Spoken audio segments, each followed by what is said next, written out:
This week has been chaos in the finance industry. Nearly 8,000 jobs have been cut by big banks this year. And as you've heard, this week, ANZ brutally cut 3,500 more jobs, with a lot of workers being left to find out on their morning commute to work via the news. Imagine not knowing if you've got a job whilst you're making breakfast for the kids and about to go to work. ANZ workers are literally being forced to fight for their own jobs Hunger Games El Nuno style, with managers being told to speak to 20 or 30 staff members to give them the opportunity to apply for 10 or so roles. Absolutely no dignity. One of the best moments here, as we know, ANZ recently bought Suncorp Bank, and Suncorp Bank staff were pulled into an urgent meeting, right? They were thinking, God, are we part of the 3,500 people losing our jobs? But no, they were called into a meeting to celebrate the promotions of higher level executives.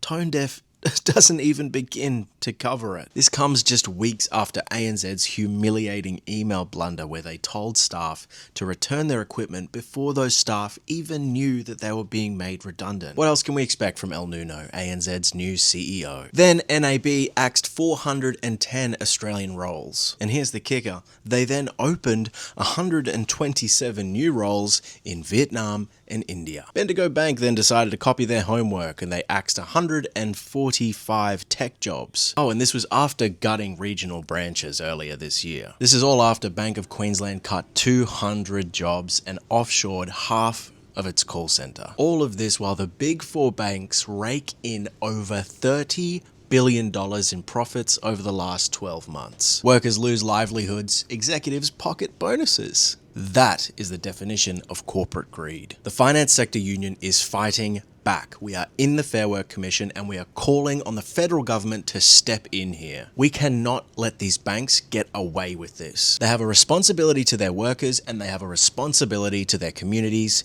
and they need to be held to account.